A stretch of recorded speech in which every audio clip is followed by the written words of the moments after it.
Yo, what up? What up?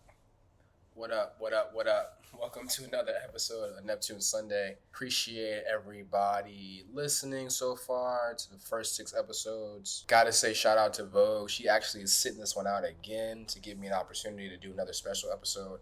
This is basically V Moss and Friends, the extended version. So basically one of the friends who wasn't there. My man, your favorite writer, Justin Tinsley, is in the building with me today. For those of you who don't know Justin, senior editor for sports and culture at ESPN's Undefeated, but more importantly to me, one of my best friends, went to Hampton together, went to Georgetown together. Happy to have him, so blessed to be close friends with one of the best storytellers of our generation, and thankful to have my man Jay Tinsley on the podcast with me today. Yo, I've been waiting to get on this. Man. So first and foremost, just thank you so much for having me on here, my brother. As you just said in that introduction, man, we go back like spinal cords and car seats, as my man Hustle Man said on Martin at one time. But thank you for having me on here, brother. Shout out to Vogue. I'm looking forward to coming back on here, and it'll be all three of us. You know what I mean? So I'm just really, really excited about this conversation today. Yeah, man. So you listened to the first part of V Moss and Friends with the gang. Mm-hmm. What you think? Who impressed you from the group? See, I thought I had these notes written down, but who was it that brought up? Was it Steve? I think he brought up like what happened to that boy. Yeah. Yeah, and I was like, ooh, that was a mean. Yeah, man. I mean, the whole thing was great, man, because I know your relationship, you know, with those guys. I know how far back you go with them, and it's just y'all been having conversations like that for years. Right. It's just like this was actually recorded. So right. Yeah, man. I thought everybody came. I'm glad that, you know, when you have a group like that and you tell them to do homework. Yeah. I'm glad they actually did it. Mm-hmm. So shout out to my boys. Shout out to Steve and Ray and Dave and Gramps and Mark. I'm glad that we could do that. It was good. It was good energy to just have them in the building and to be able to capture that moment. Yeah.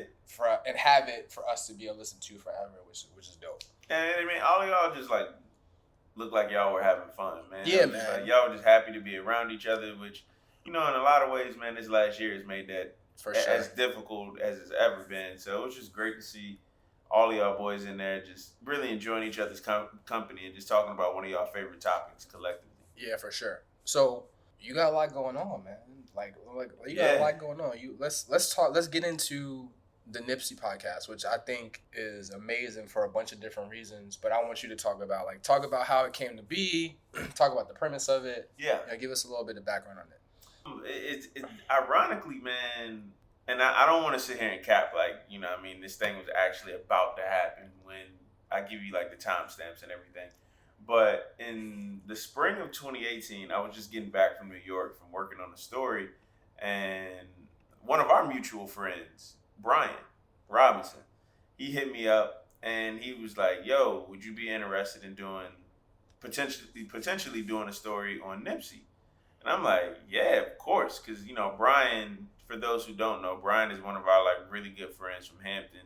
We used to talk music and sports all the time back in the day during our freshman and like sophomore year. Yeah, Cali Love, like straight, he's straight out of LA for real. Like really, really solid dude, man. One of my really, really, really, really good friends.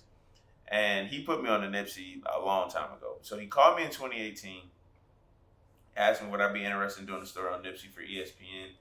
And he put me in contact with a young lady named Brittany Bell, who is a publicist over at Atlanta. I don't know if she's still a publicist there.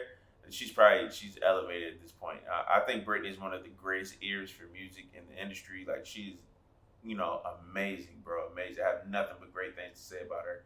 So we spoke, and we wanted to try to get Nipsey some coverage on ESPN. And I knew Nipsey was a big basketball fan. Right. And I knew Nipsey had a lot of friends within the NBA. And I always thought that his relationship with those guys in the NBA, be it Russell Westbrook, James Harden, Isaiah Thomas, and DeMar DeRozan, you can go on down the line. Right. I always felt like it was something deeper to those friendships than just like, oh, let's take an Instagram picture, you know, pre or post game. Yeah, especially the dudes that's from Cali. Yeah, especially the dudes that's from Cali, man. There seemed to be a real genuine kinship there. And we formulated an idea, and she took it back to Nipsey, and he really liked the idea, for at least how it was told to me. And you know, he wanted to get it on camera, and I wanted to get it on camera too, because I wanted it to be bigger than just a written piece. But you know, Nipsey in 2018 was pretty busy. You know what I mean? Like that man, it felt like Nipsey was in a different city every night in 2018, and you know, it wasn't like I was just sitting around twiddling my thumbs either. So of course, when he was murdered in 2019, I was like, damn. And you know, Nipsey's whole ethos was the marathon. Right. Like you got to keep pushing, right, in spite of whatever is thrown your way. And I was like, yo, I cannot let this idea just collect dust on the shelf. And eventually, I pitched it to 30 for 30, and they wanted to make a podcast series out of it, and that's how we got it, man. And I've just been so overwhelmed by the positive feedback. You know, those close to Nipsey who listened to the podcast, and they've been like really honored by it. Like, 'cause at the end of the day, it was all about honoring him. It was all about trying to add. And it does a great job of that too. I appreciate that, man. I appreciate that. So, you know, that's the most personal project that I've ever worked on. It took over a year to put together. So shout out to the entire team that you know what I mean, this would not be possible without Joanne Griffith, Gus Navarro, Derwin Graham, Dave King, and you know, Julia Henderson, Steve Reese.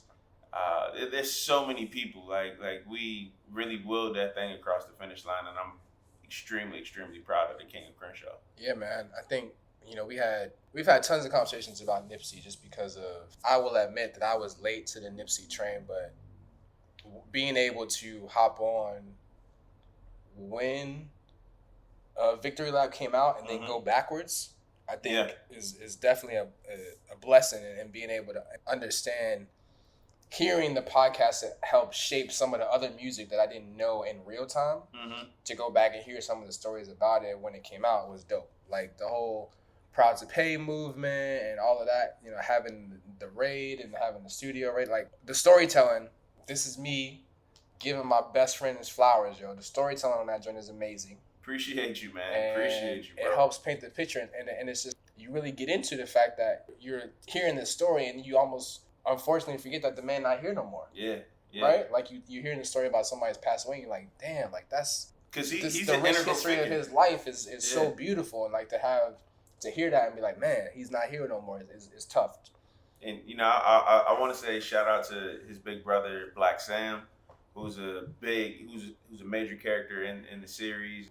I knew when I was working on this, like I wanted to run this by his family, because I wanted to do it the right way. You know what I mean? I didn't want them to think that I was just trying to clout chase and you know, just like hang on Nipsey's name. Like, I don't get paid extra for doing this podcast. You know, this is part of my contract. I'm producing work for ESPN, so I don't get no extra money for this. I just knew I wanted to pay homage to, you know, somebody who, not just obviously his music moved me in so many different ways. And he's one of my favorite rappers of all time, but he's also like one of my favorite people of all time, dog. Like, he was a stand-up dude, man. A really, like, and his story is one to me, and I know I'm biased. I want to put that out there. I want to put that disclaimer out there. He's one of the all-time great American stories when you think about it. For sure. Like, this dude, son of an immigrant. Yep. You know what I mean? Entrepreneur, found his way up through his own means, and found success on his own terms. You know, he was part of a gang, and I understand how America views the negative bias. The negative bias, some of which is earned by that lifestyle. I don't ever want to shortchange that. But like, he became his own person on his own terms and never shied away from that. And not a lot of people can say that, bro. Not a lot of people can say that, man. He was a really good dude. And I miss Nipsey Hussle a lot. I miss him a whole lot. That's real. So bringing it back, so obviously we're having this the premise of this podcast is that it's a Neptunes podcast, and being asked the question before in the past, who is someone that you wish the Neptunes would work with or never got a chance to? Nipsey is the person on that list, right? Like, obviously, you say Pac and Big, but like, and it's unfortunate because just like Pac and Big, he passed away too soon. But like, it's something that you never, like, if you think about some of that, there will probably an episode at some point where we go through all of the really gangster Neptunes tracks that you put him in position. I mean, you know. Man, bro, like, I was thinking about this on the way over here, and I'm like, yo, it would have been crazy to hear, especially like post Victory Lap and whatever he was going to become, Nipsey, on some like Neptunes beats. I think like Pharrell and Chad would have laced him. Man. Like now that they're in this resurgence right now too, where like they're really locking in, they would Imagine them giving Nipsey like an allure type beat. Right. An allure type beat that fits like a dude from like South Central LA that he could just like wax poetic about his life. Like that would have been crazy. But then you thinking about all the stuff that they gave to Snoop that it's almost like a subset Neptunes Cali sound. They know how to craft it. Yeah, man. Like we miss it out. It would have been dope, man. It would have been dope to hear Nipsey over some Neptunes. Yeah, man. So shout out Nipsey. Definitely go check out the King of Crenshaw wherever you get your podcast. 30 for 30 ESPN Undefeated. Storytelling written by my man. That's on the podcast right now, Justin Tinsley. Yes, sir. No pun intended saying that, but yes. So before we get into the real point of this conversation, it's been a big week in music. We can't have this conversation without talking about the elephants in the room. Ooh-wee. So a week ago, Donda came out. Yeah. I mean, it is what it is. But I more specifically want to talk about the more recent release of The Boy. Yeah. Certified Lover Boy. Yeah, for sure. Go ahead. You tell me what your thoughts are, man. I'm gonna try to organize my thoughts in real time as I speak. So if I'm speaking too much, feel free to all right, give me the wrap it up beat, son. All right. So I wanna preface this by saying Drake is one of my favorite artists. I think Drake is the greatest hit maker in rap history that I've ever seen. I think he was worthy. I mean, you can make arguments for like other artists, but he was just named Artist of the Decade. Mm-hmm. I think he was a bona fide, certified candidate for that, and I think he was he was well deserved to get that. When I listen to Certified Lover Boy, I mean, to me, Drake is one of the most talented people I've ever seen. So I don't think he's ever going to make an album that's, excuse my language, ass. Right. He's not going to make a bad album. Right. But I'll be honest with you, man. Like, when I listened to it the first time... Now, the first two tracks... When I heard the first two tracks, I was like, oh, this is the type of energy we on? Yeah, the first two tracks are very strong. Yeah. I think the Champagne Poetry is... he was talking on that. It really rivals what we've come to expect from the boy. Mm-hmm. Of the first opening intro tracks to be, very lyrical. Yep. Very, forceful bars of making statements about what he's trying to set up for the rest of the album. I don't know if it was Tuscan leather, but that joint was tough. It was close. Yeah, he was talking on that joint. I will say that I do think that Champagne Poetry might be one of the best beats. Out of those intro songs. Just it's because of the sample and the beat was so fire because it didn't get in the way of him. Right. You know what I mean? It didn't overpower him, and I don't think he overpowered the beat. I think it was a perfect combination of just both sides of the song working in tandem together. Right. Very well. But I'll be honest with you, Vaughan, like it didn't wow me the first time because I felt like, especially the middle part of the album, it felt very redundant. And over 21 songs, Too many songs. It's the era of streaming, and people are gonna cloud albums just to, doctor the numbers, do whatever they can, and whatever. You gotta do what you gotta do. I'm not mad at it, but I feel like for 21 songs, and the two overarching themes are people turn their back on you, right, and the women in your life, the women that you're sleeping with. It's like, bro, like you've. This has been a common theme over forever. It's like, bro, like it's only so many ways you can say that type of stuff. And I'm not hating on it because Lord knows I party to it. Lord knows I've quoted stuff on Instagram to it. And I just feel like at this point, Drake might be trying to, because he's known for putting up big numbers. Like he will put numbers on the board better than anybody. But I also feel like if you're actively trying to go for that, it takes away from the attention of what should be on your music. Yeah, man. And like he's so famous that he's only gonna let you into his life so much. He has to. Especially with having a kid now. Too. Yeah, you gotta protect the kid. I totally get that, but it also takes an impact on your music, and it's just like I don't know if this will ever happen. I don't know when it will happen. It may not. For one project, I would love to hear Drake just like strip everything, just go like 12 songs, which again, it's the Arab Stream and it might not happen. Just like, yo, just give me a bunch of like heartfelt rhymes. Right. You know what I mean? Similar to what Jay-Z did on 444. Yeah. You know what I mean? Like, dog, you're Drake. You're gonna get a #1 album regardless. Right. Like you're gonna do that because I think you're not doing yourself or your art the justice it deserves by leaving so much quality content on the table. Right. So just go out there and rap. Just go out there and rap. Make the music that you think is gonna be good. Because I think like when we talk about a song, like when you hear the album and then you see the video later released for Too Sexy. Mm-hmm. That's almost like the trolling, right? Yeah. Like, and you see the video and you got Kawhi Leonard in it. Like, yeah. bro, like that's not showing to me that you're trying to just rap, Yeah. right? Like that's saying that you're trying to sell records, get streams, whatever, be the guy. And you know, I've said this on Twitter a lot, on Instagram. When I heard Too Sexy the first time, I was like, "What is this?" But I've heard it probably 5 times since then, and I'm just like, I cannot help but do a little Ric Flair walk. Like, this is going to go off in the function. But it's like, to your point, getting to that level where, like, a 444, if you think that you should be considered with these guys, these guys grew. You got to give these more of guys yourself. Evolved, right? Yeah, you got to give more of yourself. Look, I'm on record. I am not a big fan of Way Too Sexy.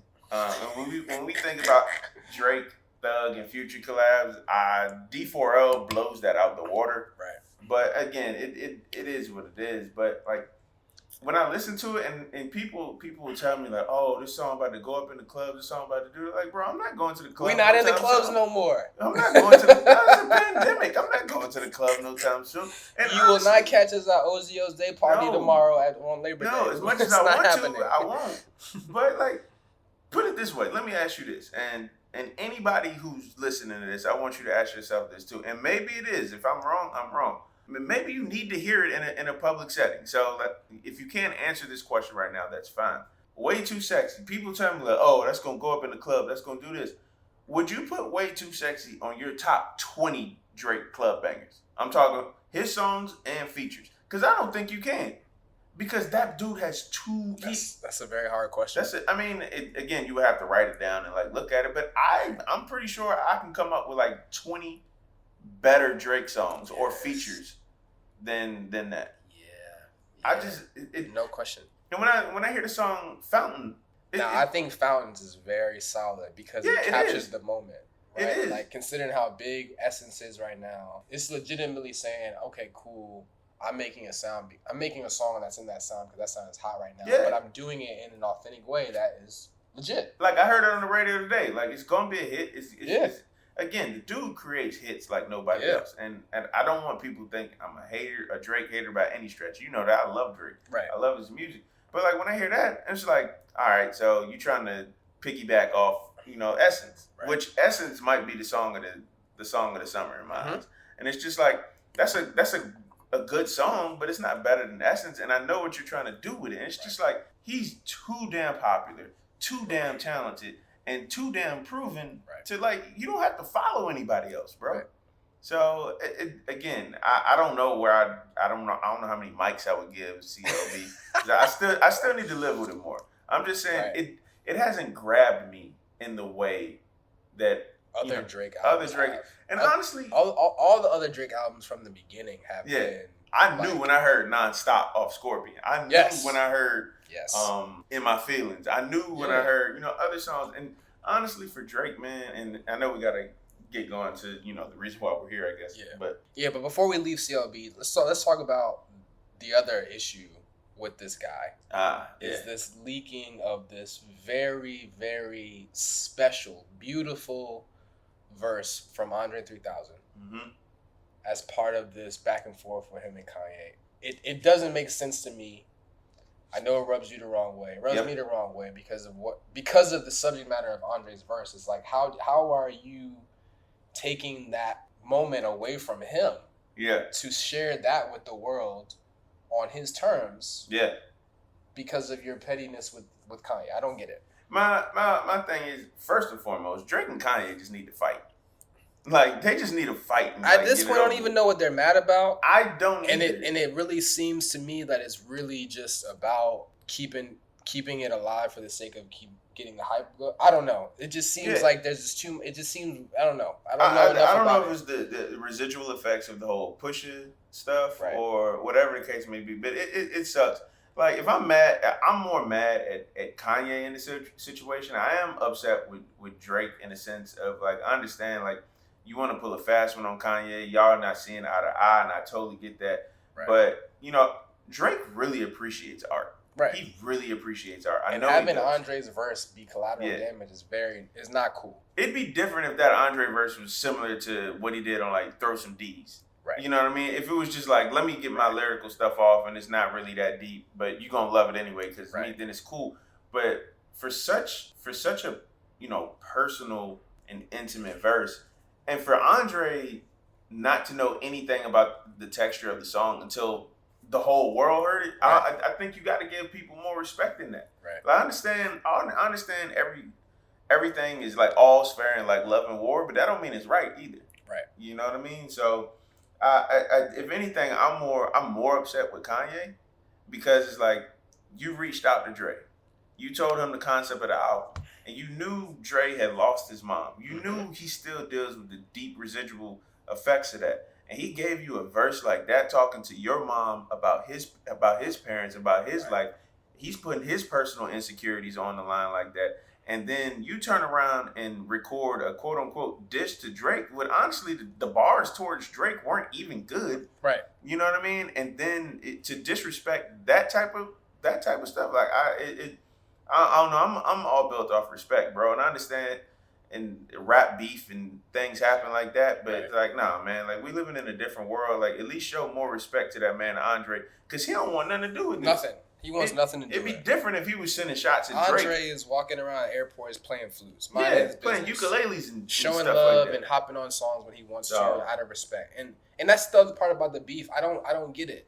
Mm-hmm. I don't understand. Maybe I just don't know enough about it to really think that something like that is worth it. Like, when we grew up with the height of the Nas and Jay-Z beef, we knew what was about. Yeah.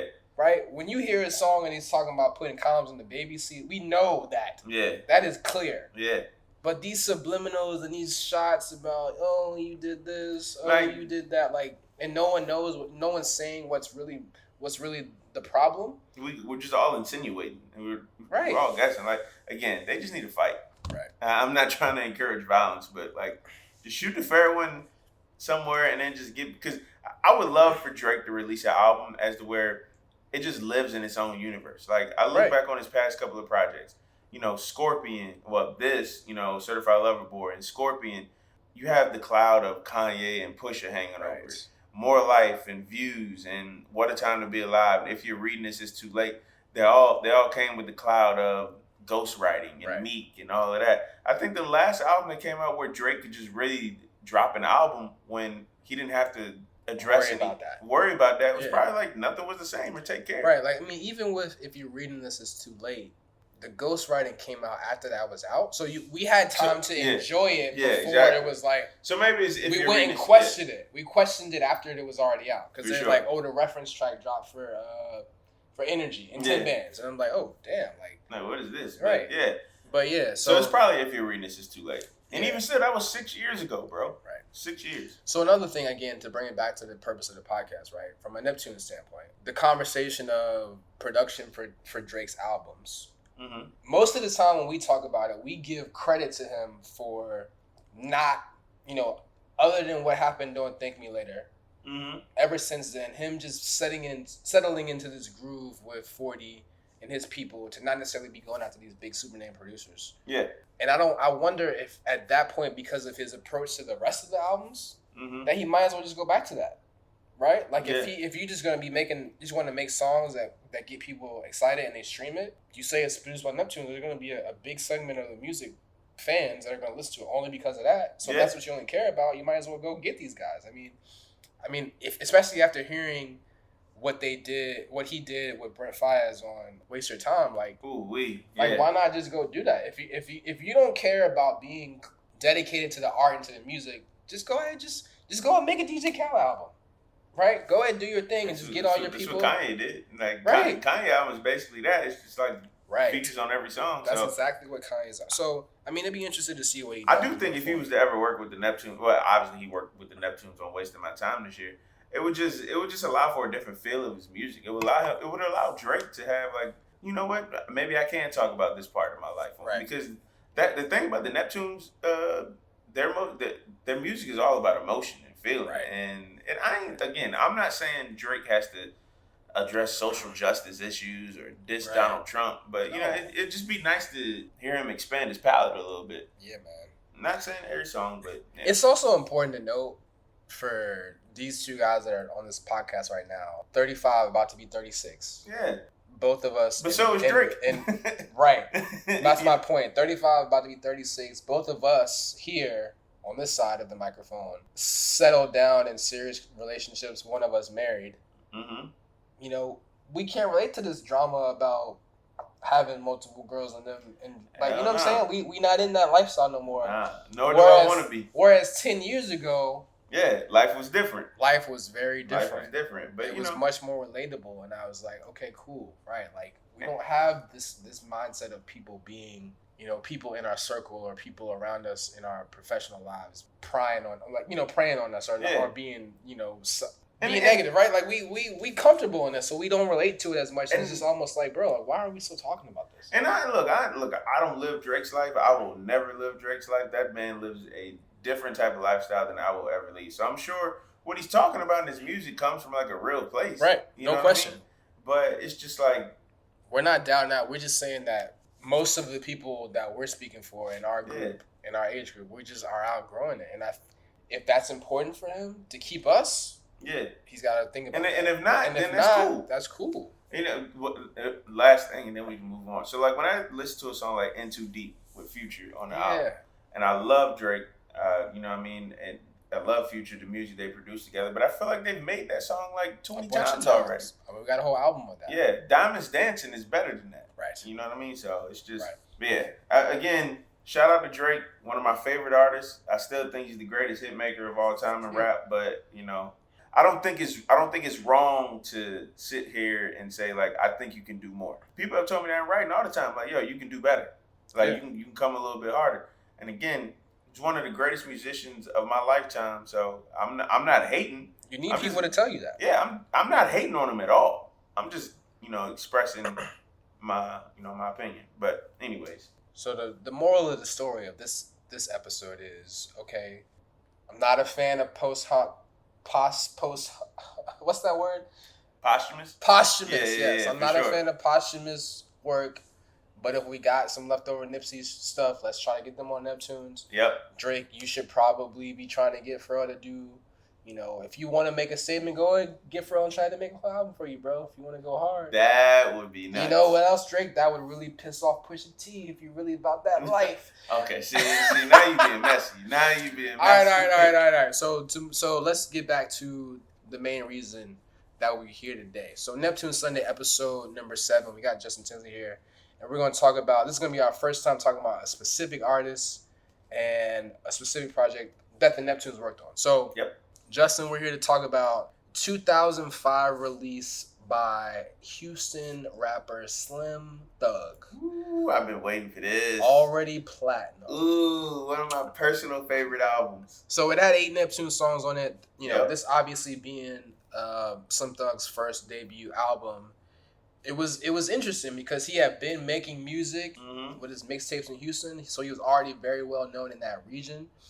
But for him to have that sound at a time when Houston was on fire, but to, you know, go with the label like Star Trak at the time, it seemed weird, right? There was a whole lot of drama with the leaked version of the album. Mm-hmm. So let's get into it. Talk about your initial thoughts when you find out that. Knowing Slim Thug from Still Tippin' and all his other Houston music. Yeah. And then hearing that he signed with Star Trak, what did you think about that?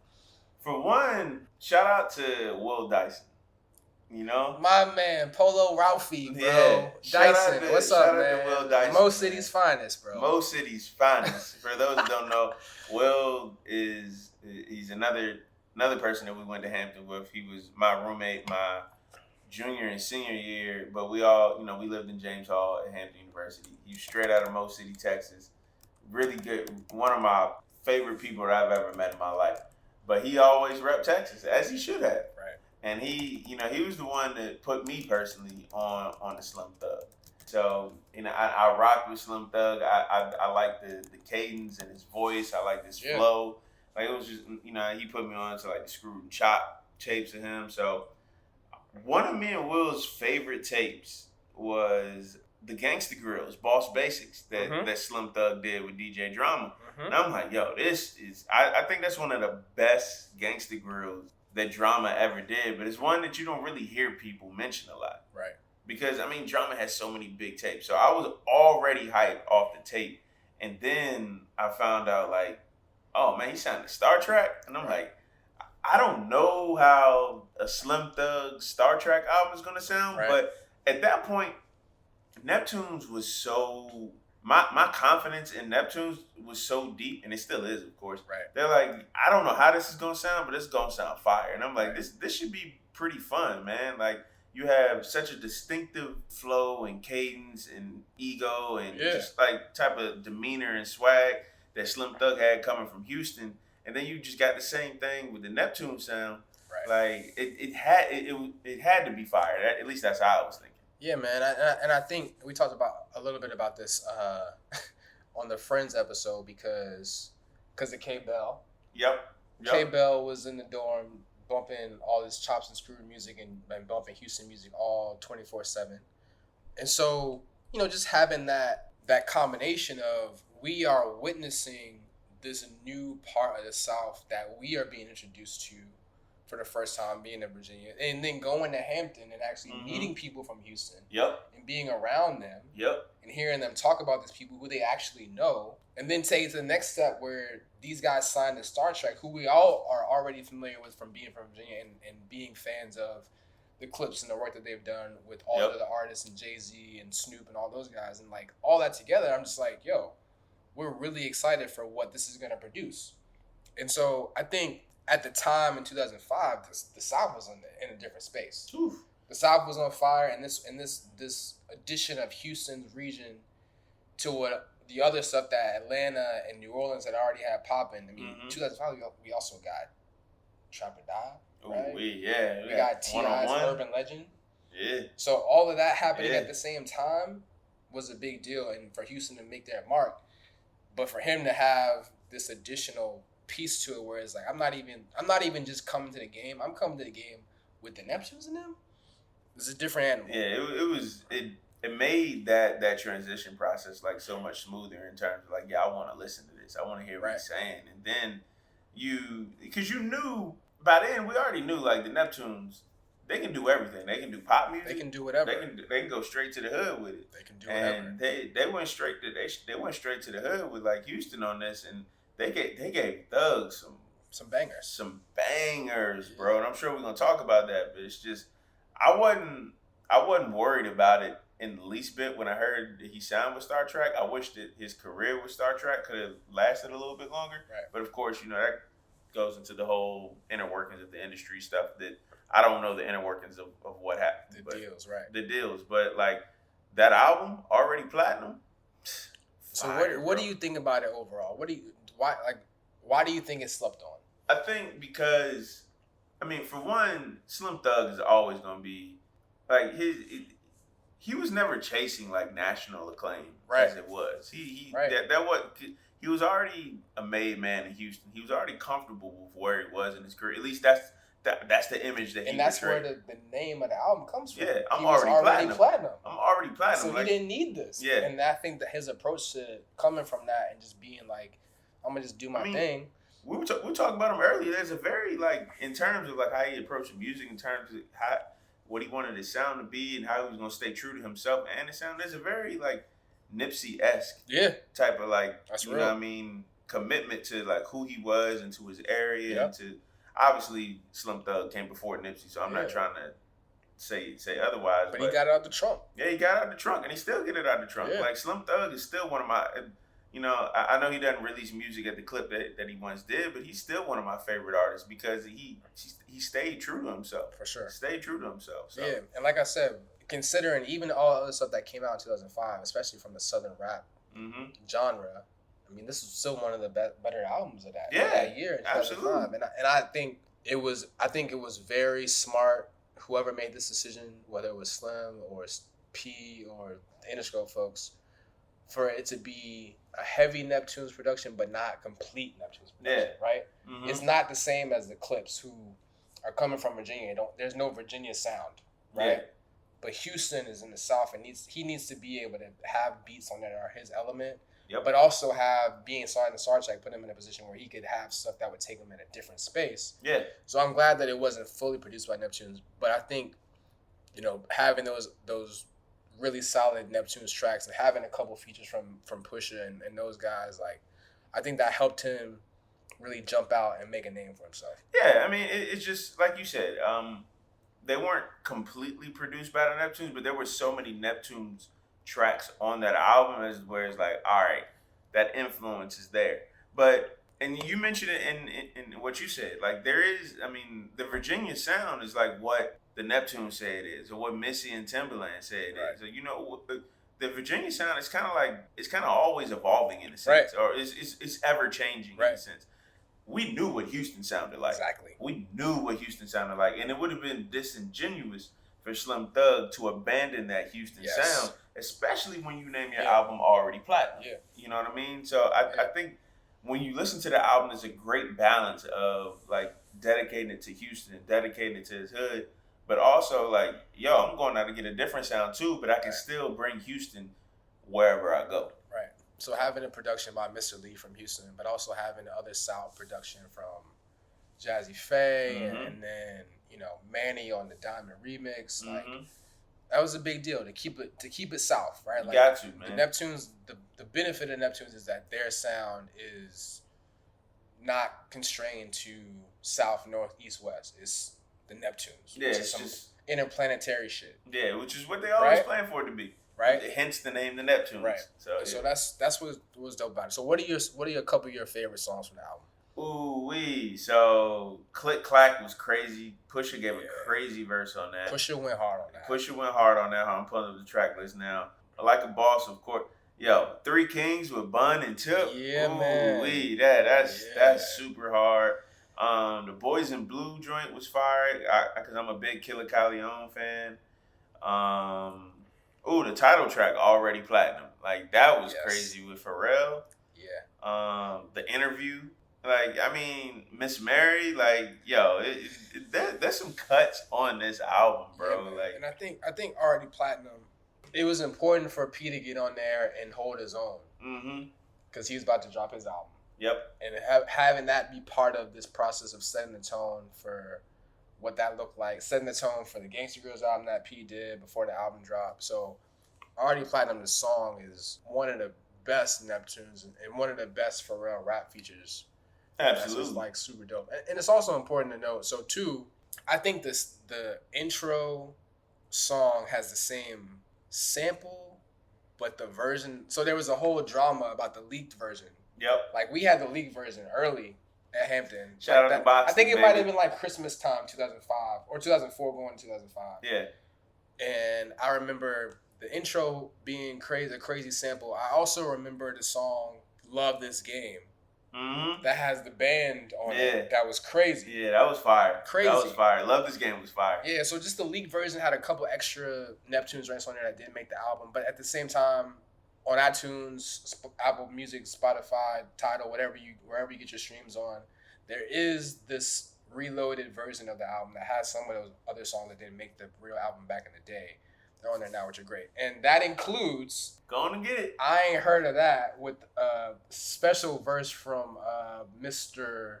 Sean Carter. No. It was crazy because Vaughan will tell you, like, I went through so many computers back in Hampton because I used to download music like it was going to... Like, thank God the feds ain't come get me. I think the statute of limitations is up now. Yeah, it's up now. Yeah, man. Like, thank God the feds ain't come get me. Well, they can't get you for sharing. Like, the websites that provided the music for you to download don't get them. The ones who need to be taken. Not really. I love them. I love those websites, man. So, like, when I downloaded the I ain't heard of that version with Jay on there, I was like, this can't be real. Like this has to be because back in the day, yes, there were, people were famous for posting fake songs and like featuring so and so, and then it'll be a verse you already heard, right? Some old shit from 10 years ago. You're like, oh damn, like Slim Thug got a song with Jay-Z, and it'll be like a verse from like Feeling It or something like that. I'm like, wait a minute. Right. I'm like, man, let me download this shit and let me see what they talk about, and let me see if it's the actual verse. So I'm listening to the song, and then Jay come on. I'm like, wait a minute. Right. Like, I think, is this I've never heard this verse before. Wait a minute. And this is real. I just remember that verse being like, so we talking 2004 or 5 when he just quote unquote retired. Yes. Yep. And then he comes on here, holding his button up, but I'm still cutting up. Yo, let me say this. Those quote, like you said, quote unquote, retired Jay-Z verses was fire. So he gave Slim Thug that. He gave Memphis Bleak Dear Summer. Yes. And he gave Jeezy Go Crazy. Oh, don't forget Beanie. Once again, it's on. Oh my gosh. Him and Beans went back and forth crazy on that. Retired. Like, what does that even mean? Like, talking about buying the Nets. Since I retired, I tried to acquire it. And come on. Nah, like you when you hear that in 2005, we like, this man ain't retired. He about to drop an album next month, bro. Then he dropped Kingdom Come. I'm like, God. You know what? Back to our earlier conversation, Kingdom Come. I get real Kingdom Come vibes from CLB. Oh, like you hear, it's a very strong intro. Oh, the prelude is song by song is kind of like, okay. What are we doing here? What are we doing? So that just mean the next year about to be Drake's American Gangster. He needs a movie to make a soundtrack to it or be inspired for it. Like shit. Yeah, you're right. But no, like Retired Ho was giving away gems, and it's just, and I'm sure the Neptunes connection was the reason for that. No but I'm just, but the thing is, like Jay ripped it, of course, and Jay is always gonna be Jay. But it's like, yo, Slim Thug did not get washed on that joint. He did his thing. He did not get washed, man. He held his own, and like the thing is, it's just like whenever Michael Jordan would come to town, it's like you probably ain't gonna beat him, right? But you wanna not get like blown off the court either. No question. Like he gonna drop 40, but my job is to at least get 25. No question. You know what I mean? Let him know I'm here. And I think Slim Thug did that well beyond that. Like he held his own. And the benefit of it too is like people gonna listen to your song because Jay-Z on it. Yeah, exactly. I mean that's the reason you get a Jay-Z feature. Yeah. So I mean, shout out to Slim Thug, man. Still one of my favorite artists, bro. And I'm glad you got me on here to give flowers to my man because as much as I love the album, and I know the word underrated is thrown around a lot, but I do feel like that album is underrated, especially because the album came out the same year as TM 101, right? Which is, Urban Legend was running that year. I think at the end of 2005, Carter 2 dropped. You know what I mean? So like there were some big albums that came out that year. Like Commons B came out that year. Right. You know, 2004 or 5. Like, there was some. There was a lot of music right there. Kanye Late Registration was 05. Yeah, the fall. Yeah, August. They just came out right after Katrina. Yeah. So I mean, there was a lot of. I mean, you said Pharrell's album came out 2006. Yeah. Yeah. I mean, it's just a matter of like I think it was dope to have that one song and it leak and have Jay-Z on it. Mm-hmm. But the strength of Like a Boss. Yeah. Really said to me, okay, cool, you like that song that had Jay-Z on it, but like this is me and the Neptunes doing our thing. It's very heavy bass line. Like, you know, I saw a video earlier of them recording the chick in the studio of her yelling, "Tell you that nigga Slim, man, I'm the boss." Whoever thought about that made the track fire, dog. Yeah, I just appreciate Slim because he could have easily just went with like straight all Houston producers and made like a classic in its own right. You know what I mean? But he was like, you know, I want to try something different. I want to try this new sound. Like, I don't know how I'm gonna sound with these guys, but like, let's try it out. Let's see what comes of it. So like, I salute him for that, man. Like, I thank him for making one of my favorite albums, man. I talk about this album all the time, and it's a dope album. Yeah, Slim Thug's a legend to me. And the Houston, the way that Houston took over the music for that span was They had a run, was bro. a crazy run to go from Still Tippin' and then all of a sudden Mike Jones album, Slim Thug album, and Paul Wall album. Ooh, that Paul Wall Wall album. on Late Registration, Ooh, right? wee. Like that was a big deal. And then I'm glad you said Paul Wall on Late Registration because it just reminded me, like Slim Thug got on a Beyonce song. Check up on it, yeah, which is Beyonce and Swizzy, which is like on the Pink Panther, like you know what I'm saying, like that was the work that he put in. And the way that he blew up and was everywhere, and the way that Houston sound was growing up in that time was dope. It's not a lot of people that can say that they work with Jay-Z and Beyonce. Right. You know what I mean? Like, it's not a lot of people that can say that. And Slim Thug is one of them, man. Like, yeah. So salute to Slim Thug, man. This is, giving him his flowers, as people say. Yeah, and it's important. It's important for me to mention too. Like, I actually did spend 2 years of my life living in Houston. You sure did. This is 10 years after this album came out, but to experience Houston and Houston's culture through their music at that point in my life, and then to be able to do it, like to actually live it in real life, was very great. Was very dope. Now you've done it for 2 years? Yeah, a little bit. So basically, like 2000. Oh, I remember the drive there. That's important. Yeah, me and my man Tins, we made this road trip from Richmond, Virginia to Houston, Texas, and we stopped in Charlotte for a night. Stopped in Atlanta and actually went to Outkast's last tour stop in Atlanta. That was lit. That was lit. Seeing Outkast perform in Atlanta was lit. Yeah, I'll never forget that. But yeah, so shout out to Trina, the homie Trina. Yep. Not slip and slide Trina.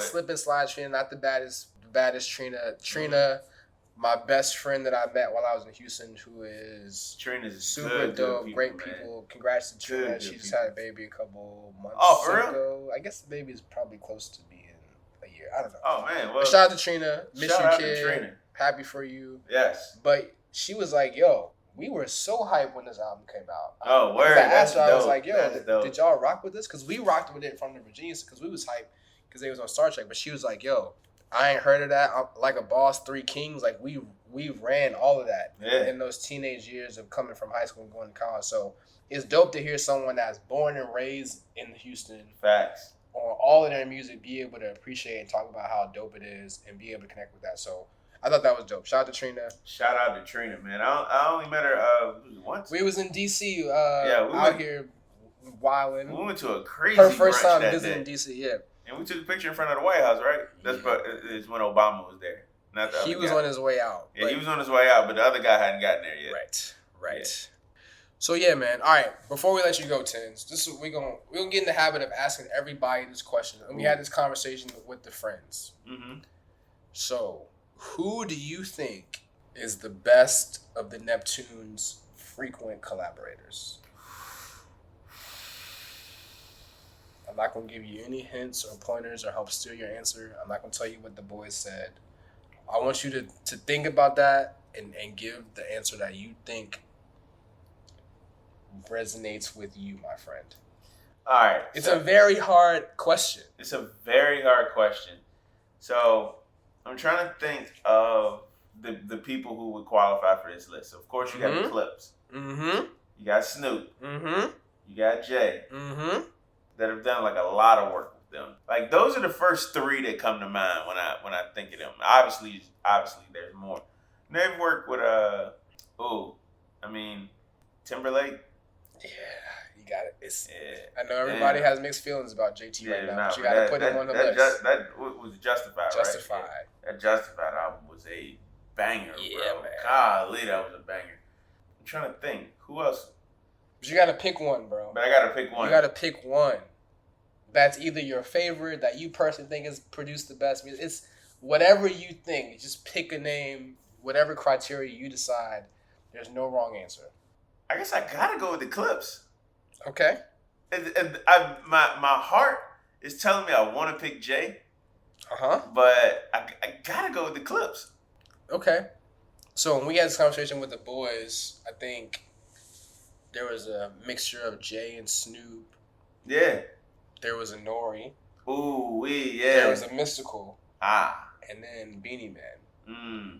And I think the tough part about the Clips conversation is just the fact that they completely produced their first two albums, so you don't even hear them on anything else. Yeah. Whereas some of these other people was like, you knew them outside of Neptune's work, but then when you knew they got with the Neptunes, it was special. Yeah. You know what I'm saying? Yeah, that makes it. So, okay, having that statement on the record, if I put clips to the side, I'm picking Jay. Okay. Because you could play Allure right now, bro. Like, I'll just start staring off into the distance. Like, Allure is a different song, man. It's very special. That, and I just, I remember when Dynasty album was out, and I Just Want to Love You. Like, I heard I Just Want to Love You so much in 2000. I hated the song. Yeah. Because, like, you would hear it would be on Power 92, it'd be on 106.5, it'd be on, 99.3. Like, you can't deny that. No. You can't deny that Dame Dash bottle dance. No. When that joint comes on, you got to. Look, man, like, I think Jay got another album in him. Right. Like, you can just hear by the way he be talking on records. I don't know when it's coming. Whatever his next album is, I do hope he has the Neptunes on there at least once. At least once. Because, like, I can't think of one Jay and Neptunes collab that's let me down. That's real. You know what I mean? There may be some that I listen to. There's some that are better than others. Yeah, no question about it. Yeah, there's definitely some that are better than others. But there's never been one where I listen to him like, oh, that's whack. Right. You know what I mean? So, right. Yeah, if I can't choose clips, I got to go with Jay. Yeah, man. I mean, I feel like when me and Vogue had that battle with Snoop and Jay. Which was great, by the way. I represented Jay because I felt like those were the people that we assigned. But the songs that I picked, I felt like those 7 songs beat her Snoop 7 songs. But my answer to the question is Snoop because of the catalog. Yeah. It's like, when you think about how huge those records are, Whew. Beautiful and Let's Drop It Like It's Hot. The Jay-Z records are big, no question. But Drop It Like It's Hot is just different. Drop It Like It's Hot. I mean, when you hear Pharrell's singing on Beautiful to start the song, it just puts people in a different zone. That those 2 songs are just catapult Snoop compared to, like, when you hear the intro to Just Want to Love You, or when you hear the 4-count P to La La La, or you hear the 2-step of Excuse Me Miss, like, those songs are dope. But the energy you get when you hear Beautiful and the energy you get when you hear Drop It Like It's Hot. Right. Yeah. When you hear the Drop It Like It's Hot, boom, boom, boom, boom, boom, boom, boom.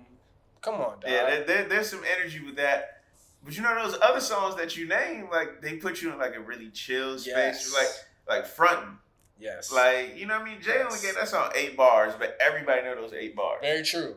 But Gramps, DJ RNS, shout out to DJ RNS, he made a great point on the Friends episode. He was like, for him, the conversation came to, there's Jay Neptune songs that you could hear Snoop on more than you can hear Jay on the Snoop Neptune songs.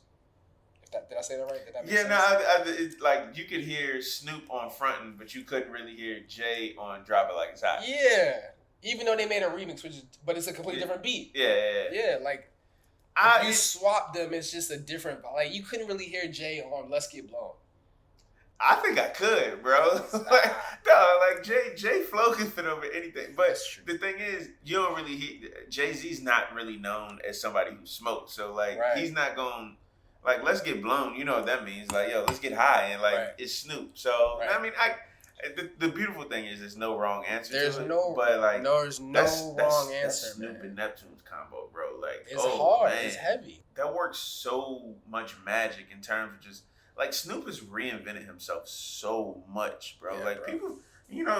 People look at Snoop now in 2021 and, like, he's just this great, and he is a great guy. Don't get it twisted, but, like, shit, damn near 30 years ago, he was one of the most feared people in America. He was on the cover of Newsweek saying, when is rap too violent? Like, he was seen as the face of, like, all the societal ills that came with, like, hip hop. Right. You know what I mean? So, like, the fact now that he's in a point where he's doing shows with Martha Stewart. No. NBC Olympic coverage, bro.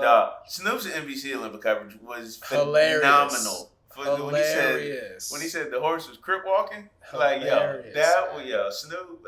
Shout out to Snoop, man. Like, I love that guy, man. I love him. But okay. So you said Jay-Z. Yeah, I said Jay. I think that's definitely a strong answer. I mean, I think I gotta go with Hope. Some of the non-single ones, I think, back that up a lot. Yeah. Like people sleep on fuck all night. Mm-hmm. The conversation that me and Vogue had is that neither one of us remembered to talk about change clothes. Yeah. Because I think that I thought that when it Change Clothes came out, I thought that people didn't like that song, and I loved it because it was Jay and the Neptunes, and that's who I love. But I thought that people hated on that song because it was corny or it was too. I think people got the hook stuck in their head. Yeah, it was too much his grown and sexy pushing on us, like. But if you listen to the lyrics, he actually spitting on them joints. He's Yeah. spitting on the lyrics, but yes, I understand. Yeah. Yeah. I get that hesitation. And shit, I probably had the same hesitation too listening, but then I listened to the lyrics and I'm like, oh, right. Okay. All right, bro. This has been great, man. Yeah, appreciate you coming on the podcast, man. All love, bro. Hopefully this is just like I always say when we are on here. I'm happy that we made it this far. 7 episodes is a big deal. Should be proud of that. The process of getting them done and getting people on them and having conversations and like that's a big deal. So peace and love. Sure. Yes, no question. Peace and love to everybody for listening. Tins, what else you got coming up? Shout out to Tins. Make sure if you haven't already, go check out the King of Crenshaw Podcast. What else you got going on, Tins? I'm working on a story right now about the 20th anniversary of Jay-Z's Blueprint. It's coming this week. Definitely one of Vaughan and I's favorite bodies of work of all time. So I'm definitely working on that. Working on some edits in the book that I have coming out next year. I can't release what the title of it is or what it's about just yet, but pretty soon I will be. So I'm staying busy, man. Definitely staying busy. Yeah, man. D Wade's book coming up that you helped out with. Yeah, it's coming out in November. Yep, so look out for that. But yeah, man, make sure to follow my man Justin Tinsley on Twitter and Instagram. Yep, it's my name at Justin Tinsley, so it's real easy. Oh, if you're on Peloton, follow your boy on there too. You know what I mean? I gotta send you the link for the challenge. Oh, yeah. That Steve started. I think it starts in October. Okay. All right. Bet. Yeah. October work better. But we gotta. Hey, Steve, if you're listening, bro, get on the Peloton. Yeah, we on that thing. We on that thing for sure. Yeah, man. Appreciate everybody for listening. Thank you, Tinsley, again. Absolutely. Peace and love, everybody. Check me out at bmoss08 on Instagram and Twitter. We're working on, like I said before, we're working on getting all the episodes on Apple Music and Spotify very soon. But again, we're super thankful that you guys have listened to this point. Just hearing us be fans and chop it up with some people that we love. But, catch us next Neptune Sunday. Peace and love. Yes, sir.